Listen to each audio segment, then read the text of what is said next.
All right, what is up, and welcome back, everyone, to another episode of the Long Game Podcast. I'm your host, Thomas Kopelman, and here with me again is Zach Ashburn. So Zach and I recently did an episode a few weeks ago, really talking about going from corporate life to starting your own business. And I think even if that's something that you are not thinking about, I would highly recommend that you look at this, if you go back and check out this episode, because we talk about it a little bit in that one, but most people don't think about it. I can tell you, I never planned to be a business owner my whole life. I remember the last company I worked with, the last boss, he was like, I think you're going to be a business owner one day. And I said, I would rather do anything but be a business owner. That does not sound like what I want to do. It doesn't sound like who I am.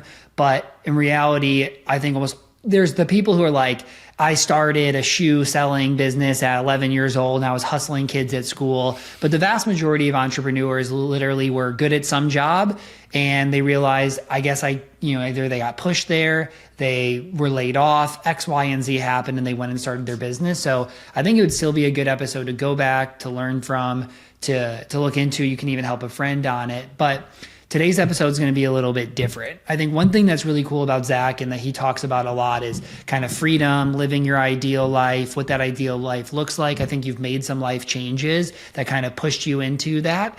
And so I'm very curious from you, as we talk about financial planning, freedom, how do you really feel like those two intersect or do they? Yeah, 100%. I'm completely convinced that financial planning done well is fundamentally an empowering exercise. It might be scary to get started, don't get me wrong, and it might be intimidating and it might be a steep curve, but fundamentally, if it's done well, you should come out the other side empowered through the process. And I think a good analogy is every single person I've ever said this to gets it. Somewhere in your house, there's that closet that you need to clean out. It. It's full of junk and it's there and you're like, every time I open it, I get a little stressed because I meant to do that last weekend and the weekend before. And that's what financial planning can offer, is that we've cleaned out the closet and you no longer have that, your hair stands up a little bit on the back of your neck when you remember I still haven't done it. And that's what we're here for, right? Is to go through the motions of completing that process. And at the end, at the other side of that, it should feel very freeing. Yeah, I think financial planning, this conversation actually has two sides to it. I think one side of it is how does actually doing financial planning give you the freedom to make choices that give you freedom? And then there's the other side of it of what financial planning moves do you make to give you the most freedom in your life? And so the first one's about hey, maybe switching jobs, starting a business, maybe that's what gives you freedom. Can I go afford the house in the area that I think would give us the best life? A lot of those life decisions. So how do you think about financial planning and freedom in the side of life choices? I think that if you wanted to have agency and make decisions approaching a goal, that it requires financial planning. I mean, it requires probably a thorough level of financial planning. And when you remove that, if you just wing it, would be the alternative, it comes with stress that commensurate to the lack of planning. The more you plan, the more you're able to both move towards your goals purposefully and handle the unknowns without stress. I think that's true. I mean, that sure has been my experience, both for myself and my clients, is that we can absorb the unknowns better through good planning. And of course, we can move more purposefully with good planning. Yeah, I would love, I think it's going to be a really interesting exercise. I would love to hear from you some of the life decisions that you have made because you were kind of aware of the numbers and how that provided freedom, happiness, et cetera. And then I'll kind of go, because I think it's going to be very different. Yeah, well, I'll give the consolidated version of our kind of family story that really drove our desire to do the kind of golden handcuffs work that we're doing. We're sitting here in August. So 7 years ago next month, we became foster parents. And my wife and I had been married for about 5 years at the time, and we became foster parents. And that kicked off almost 6 year long slog through the foster care system with our boys, which was not what we anticipated. We thought we were going to be foster parents and kids would come in and out and we would help them as best we can. And that's what the role we were taking on. And just the nature of how things work. When our boys came to us, they never left. And we've now adopted them to get to the end of that story. But for about 5 years, approaching the end of that process, we were living at peak stress the whole time because we were serving as shock absorbers to protect our kids. And it was super hard. And I mean, it meant like from a business perspective, forget about like focus. Business was not on the back burner. Like it's still in the freezer, like it hasn't even thawed out yet. Right. And for our relationship with each other was really, really hard to be able to prioritize and focus on anything else other than we are serving as shields for the kids for what they're going through right now, what's happening around them. And so at the end of that process, about 1.5 years ago now, when we completed the adoption, we were like on the other side of that. We really wanted a change of scenery and a breath of fresh air. And we were able to make this move that we've now made, and we moved to the coast of North Carolina, where we're able to just full change of scenery, new routines, new community, and really be able to come closer as a family. And that is the kind of story of the people that we work with too, in many different specifics to their story, but some kind of event that demanded a change or a desire for a change. And the only way we were able to accomplish those things was through financial planning, meaning accomplish them logistically. Philosophically, we could have been ready for a change. We could have made changes, but the ability to actually execute those comes with financial planning, and it comes with growing a business and having liquidity and mapping out moves to be able to make them thoughtfully and make them well so that you can do things that shift the balance of what's going on around you. So what like financial planning moves or process helped you be able to make that choice? Yeah, the same thing we start out with clients is liquidity planning. How much cash do we actually want to have around and have on hand to make the moves we want to make? The ability to map out cash moves. We talked about this when we had our last conversation, but I used the same template that we use with clients who are making their corporate jump to plan our move to where what's money coming in and what's going out and how do we think about it, and have I thought about taxes in there? Have we entered that line item? And that again is the same. And can you do all that while feeling confident that you're not really just shooting your long-term plan in the face, whether that's by needing to save or knowing you'll save in the future or not touching your investments or whatever combo of things. And it so happens that putting that all together, whether long-term plan and the near-term plan with a little bit of a tax focus, that's the thing we call a financial plan. And so without any one of those pieces, it's not that you can't do something. It's that you're doing it without a strong foundation to feel confident in. I feel like without doing the financial planning, you're basically just guessing and hoping, right? Like retirement, kids' education, can I afford this house? All of these things without actually doing the financial planning to look at them. You literally are just guessing if this is going to work. What I think is super interesting about financial planning is that there isn't some set process or formula or whatever to tell you that this is the right answer. Yeah. Because in your situation, right, like, you could sit down with me and you could say, hey, my goal is to retire at 55. I want to spend $20,000 a month in today's dollars. We want to pay for public education for all of our kids. And we want to move next year because we think it's going to be really good for our family, being more in the outdoors, being by the water, I think it's going to be really good for kind of the stress and the management of our family. Mm-hmm. And so what ends up happening is, the average financial advisor looks and says, okay, plug that into the software. It says that you can't retire at 55, bad choice. But that's not really what financial planning is, right? Financial planning comes down to you saying, I hear those. You said, tell me all my goals, right? You didn't tell me what's the most important goal. And the most important goal to us is about our family, living the life that's going to give us the best life while my kids are young, and that's going to be moving. And the fact that I'm going to retire at 58, I didn't even think I really wanted to retire at 55. You just told me what the best. You got to pick a number, so I did. Hear, right? So I gave you this answer when in reality, if you would have said, tell me the number one priority for you, and then what else, how do I make it work around everything else? You would have actually understood me to know that like, I'm okay if I have to help pay my kids' student loans afterwards because we couldn't fully fund it, or because I have to retire later, because the number one most important thing to me is this life change, which is also the best thing for my kids, which is also the best thing for my happiness, my retirement, me being able to work longer. And that's where I think financial planning is so interesting, and where it becomes so valuable is you can't make any decisions until you view all of them together, the impact of one and what it has on the other, and whether that's right for that individual person or not. And like for me, one thing that we've been thinking about is we moved a couple of years ago. We have a nice townhouse. Like it's not going to be love the area. It's not going to be the right house that we have for, second kid for sure. One kid, we could probably make it work. And there's a beautiful house that just came available right where we want it to be. We can afford it. Like, it's still super affordable for us. But for me personally, I'm like battling in my mind of, I put it in, I do income minus expenses, this added in, taxes, et cetera, surplus. Surplus is still really, really, really good. But to me, I think about like, what if I have those 3 years of like, right now I can invest an absolutely insane amount of money that I never thought I'd be able to invest. And to me, I'm like, that house, I think there'll be another house in 2 years or 3 years when we need it. But the flexibility, the amount of stress it takes away from me to not do that now and give it 3 years is what feels like the best decision in the moment here.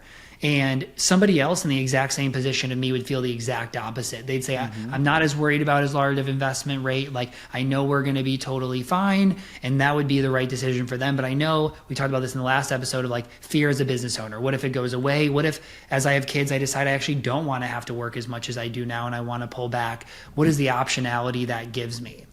And so it's just so funny to think about this, like the financial planning, the decisions, because like how they all intersect and what decision to make is so different for everybody.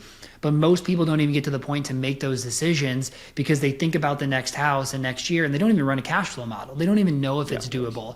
And then they'll go and buy that house, and all of a sudden they have to go back to their corporate job. Or they don't buy that house because, it sounds too expensive for them, but they didn't realize that actually their income is more than enough for it. Yeah. It's just like you have to dive into it. Yeah, like in our corporate exit planning work, where the fundamental thing happening if you're making the choice to exit is you're giving up income and assets, right? Like that is what you're doing. You're deciding, can I do it? Should I do it? Is it worth it to do it? And traditional financial planning says that's bad.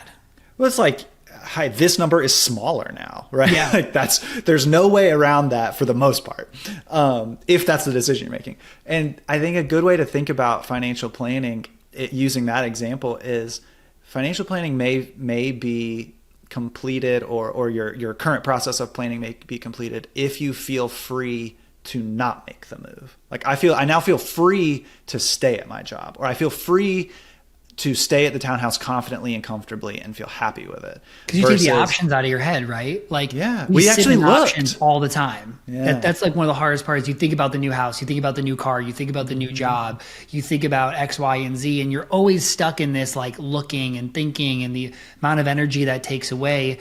And doing the financial planning actually gets you to be in a spot of, I've made a decision, and I know at this point I start to think about that next decision. Yeah, I think that's exactly right. And again, that like the freedom that comes from being empowered is enormous. To say, I now know I could leave my job, or I will be able to leave my job, or I could buy the house, or I will be able to buy the house in 2 years, or whatever it is. That cures a world of hurt. And I'm sure you've seen countless examples of we actually took the time to do the due diligence and ask the questions and answer them. And now you can stay exactly how you are if you want to. And so even zoom all the way in. I'm over here looking at a tax illustration. Somebody who wanted to illustrate a charitable move. He said, like, if you make this move, this is the impact. And if you don't, this is the impact. Now you're free to do it or not do it. Like, that's up to you, because now we're having a question of what you want to do. But here's the outcome of making this decision. And people deserve to be able to look at stuff side by side, man. That's one of my fundamental principles, is you deserve the right to just look at all your options. Well, it's interesting, because I think that most people's goal with financial planning is flexibility. So when we're thinking about flexibility at the center of financial planning, like, what are the moves that we make to give us the most flexibility? What are the moves that we make to give us the most flexibility? I think people have moves they make that they default to, and that usually looks like stacking cash, and that can work against you. That can be, of course, having liquidity for moves is vital and important, and you need a plan for that. Our natural bent will be to get really, really clingy to that cash and stockpile it, and that can work against you if you are now hampering your returns over the long term. So that's one move. And you could compare that to investing so that you have flexibility in the future, right? That's where you may have made a very natural move by hoarding cash, but you may not have achieve the goal that you meant to be achieving by it. And I'm sure that there's countless things by that, but lifestyle inflation is probably the largest killer of flexibility. And I think it's kind of like the new version of golden handcuffs is not just your deferred comp at your company. It's like, oh, I got entrenched in this lifestyle, and now I've really hurt my flexibility because it's hard to change your lifestyle all around. It's just hard. It's not undoable, but it's not easy by any stretch. Yeah, what do you think? I want to hit on those before I go into a couple, because I think all three of those actually weren't the first ones I'd make, and now rethinking them, they probably would be. I think the first one on the cash is super interesting. I have a lot of clients who come in with 7 figures cash, like 1 to 5 million sitting in cash. Super, super, super common. And I was having a conversation last week with somebody with like 2 million in cash, and I was just like, how did we get here? Like, what's the reason for having all this cash? And to them, cash meant freedom. But it meant freedom because liquidity, but it also meant freedom because they free of the fear of basically the stock market going to zero. And so I think there's a lot of education that needs to be had from people. Of most people have stories of somebody they know losing it all. They typically gambled, right? It wasn't investing. They weren't owning the world. They weren't owning indexes. They owned 2 companies they bet on in 2000 or 2008 that went to zero. And so now it's like scarred people and their family to cousins, et cetera, right? So like, holding cash isn't freedom. It's actually lack of freedom because of how much more cash you need to stack to ever achieve the goal that you have long term. But I think a lot of that just does come down to education, because investing is what creates freedom. Like using your dollars to create more dollars that outpaces inflation is truly how you end up actually having flexibility. I think that's a really, really good point. And the low fixed costs, I think, is the most important thing for freedom. And that is relative, right? Like if you make $2 million a year, your low fixed cost doesn't need to be the same as somebody who makes 200K. But proportionally, you want it to be low, because I've worked with people who had high fixed expense on house, car, private school, nanny. And just right there, they're sitting at such an expense that when they lost their job or their business went down, they had to figure out, what do we do? And then like the inner you is like, I'm going to figure it out. I'm not going to make any drastic changes because that's a lot for my family to go through. And then you get to a spot where you have to, right? And so now you're backing out of lifestyle, which is extremely, extremely hard to do. And it's a really traumatic thing to put your family through. And so I always recommend to people, like, make spending decisions based on your income 2 to 3 years ago, because now you have more data, right? It gives you more time, because what happens is, we both work with business owners. You made 200K, you made 400K, you made 800K, you made 1.2 million. And now you buy based on 1.2 million. And you weren't very aware that all of a sudden, okay, now people pull back on it. We have a recession. People aren't spending as much in their business on your outsourced role or your service. Now you're down here and you actually can't afford to live your life. So I think those 3 are really good. And I think to go deeper on maybe some of the investing stuff is flexibility is also access, right? And so I think there's like 2 sides of this, right? There's kind of like this middle class, and then there's the high class, high income people. If you're in the middle income bracket, I think you do need to be smart, right? Like you should do your 401k to the match, your Roth IRA, your backdoor Roth, that still gives you liquidity, still gives you flexibility right away.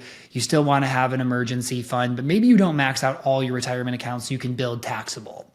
But then those highest earners, you should be able to do both. If you're making 7 figures a year and you can't max your retirement accounts and invest in taxable, you have a spending issue. You have a lifestyle inflation issue.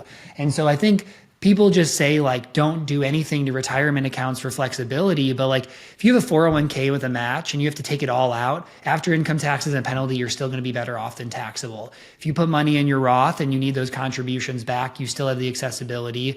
So I think people get confused that you don't have accessibility. When you do, you don't have to be like, oh my gosh, I want to retire at 55, so I need everything in a taxable account. Because 55 to 60 is 5 years, 60 to the rest of your life is probably 30 years. Like, don't give up tax benefits and other things just to say that gives you more liquidity if you probably might not even need it. Yeah, if I had to like clock it, and I'd expect you would say the same thing. If I sit down with somebody, it takes certainly less than 10 minutes and maybe less than 5 to assess, are they moving purposefully or are they paralyzed? And so even stacking cash, that can be done very purposefully, and it can be done purposely even if misguided. But typically if somebody's just stacking cash, so it wouldn't be uncommon when someone comes in and we've had occasions like you described where they've got 7 figures in cash, and it's like, it's really hard, objectively, somebody listening, like how'd you get that far down the pike? But what is another hallmark of that type of person would probably be, it's not even optimized cash. So it's not in treasury money market, or it's not even in a high yield savings. It's like, I put this in my checking account because I just thought next month was the month I was going to need it, or I didn't know what to do, or I've got it in 6 different checking accounts or whatever. That would be, at least in my experience, closer to what happens, versus there are certainly people who have 7 figures in cash, thoughtfully spaced out in a bond ladder or a CD. And we could, just debate what's a cash equivalent, but you understand what I mean. Like, they've done it on purpose, even if there's an error in the thinking. And the same goes for how I've constructed my portfolio, or making my retirement contributions, or planning my spending. It doesn't take really very long to clock, do I have a purposeful strategy? And then we can just assess, are you correct? Are you factually correct or not? Versus, am I paralyzed by all the options, so I decided to do nothing? And that's where I often say, hey, we can do a lot of math around Roth versus traditional, but nobody's ever really angry that they have a big taxable account. So if I can start by convincing you to save, we can funnel the money where we need it to go. Like, let's start there. And I'd say that's super common. I mean, does that make sense? The way I described that? I think what's interesting there too, on like this cash size, you could sit down with 2 people and they both have $1 million in cash, and one be terrible and one be great, right? One of them would be, I've been stacking it for 6 years. I have no idea what to do with it. I just put it in the back of my mind. I didn't want to think about it. The other person could be, hey, I just had a liquidity event. We're buying a new $4 million house, $800,000 is the down payment. I have a $100,000 emergency fund. I have $50,000 in a travel fund, and $50,000 in my checking account buffer, right? Same thing, but one of them is purposeful, one of them is the right thing, right? One of them is planning, and the other one is just a lack of planning. Dude, and I think that's why you have to dig into these numbers. You have to dig into your life. And financial planning is really taking your dollars and making them purposeful, right? You see, here's who I am, here's what matters to me, here's my goals, here's what I'm trying to plan for. Now, how do I use these to be the most efficient, but also make sure I can still sleep at night and also help me accomplish my goals? Like, it's basically bringing all of that together, which is why there isn't any black and white, paying down your mortgage versus not, investing all equities versus having bonds, using no retirement accounts versus using the vast majority of retirement accounts. Are you going to have any private exposures? You're going to have crypto, et cetera. Like, all of those are situational to every person based on their experience, their goals, their situation, their tax rate, their beliefs in the future. And that's really what financial planning is, pulling it all together to make sure you're doing the right things aligned for you. And I think that's where it finally leads to freedom is we talked about health and fitness before this, right? Like you can either have a workout plan that's structured around, hey, my goal is to put on the most muscle mass. It's very different than a workout plan that says, hey, I'm just trying to stay healthy. I have really bad knees and I have a really bad back, right? Like one's going to be all about core strength and flexibility and, not very different work. And the other one's going to be, heavy weights, incline walking, et cetera. And so you can't just come down with the same idea and the same thing to do because you're aiming for completely different things. I think I have this example we're going through right now. If somebody came to me last year and they're one of the examples of 7 figures in cash and really just kind of paralyzed on how to flesh it out, what to do with it, where should it be. They're going through a liquidity event right now, and they're going to end up probably by the end of the year having an 8-figure liquidity event. Love it. And so we've gone through this process of, you came to me with all this cash, and we've got to flesh out why was that so paralyzing, and what should it look like. And now we're kind of there. They're going to go through this event, and then they're going to have to likely live on their portfolio for the rest of their lives, and they're fairly young. And so the interesting thing for this conversation is they're going to have come in with that much cash, go through this process, go through this event. There's a decent possibility they'll have a reasonable amount of cash back in, or cash equivalents back in their scenario to support their life, right? Because now there's no more income. They're just going to be living on it. But one of those will be from a position of freedom and one was not. One was a position of paralysis, and now we've gone through this process. And even if your balance sheet won't look exactly the same because you're going through this event, but even if your cash part looks very similar, it's going to be from a position of freedom. And that's really possible to do through this thing we call financial planning. I love it. I think that's a perfect way to end the episode. I think the call out here, the lesson in this is, You don't have to have a financial advisor, but you need to have purpose around your financial life. And whether that's with an advisor, whether it's on your own, you need to have conversations, you need to have planning, you need to have purpose. And doing that will actually give you freedom. I know you can attest to the same thing. Like, we all work with clients who are like, oh my gosh, like, I wish I would have done this sooner. This is so helpful. We've been so stressed. We've had hard times. We didn't know what the plan was. We didn't know, even people just sitting in the, am I doing these things right? And there's like a million things: cash, how much you should have, where they should be, what should I do with my debt? Do I pay it off quicker? Do I not? Do I refinance? What do I do with investments? Do I do Roth? Do I do traditional? Do I do Roth conversions? What do I invest in? What do I invest in this account versus this account? Then you can go all the way through insurances, tax planning, estate planning. There's so many decisions to make. And it's really easy to sit in here and think, are these right? Are they wrong? And financial planning is getting the information, making decisions, making sure you're making the right decisions for you. And I think at the end of the day, that provides a lot of freedom. And that's a reason why a lot of people actually think it's worth paying for an advisor. Yeah. Well, Zach, appreciate you coming on, man. Let everybody know best places to kind of reach out and follow you. Absolutely. You can find me on Twitter, Zachary_Ashburn. You can find our website at reachstrategicwealth.com and check out our Golden Handcuffs resources if you're looking to plan your own exit sometime. Love it. Love it. Well, thanks for the time, man. Everybody, thanks for listening. Please rate, subscribe, give us 5 stars, and tune back in next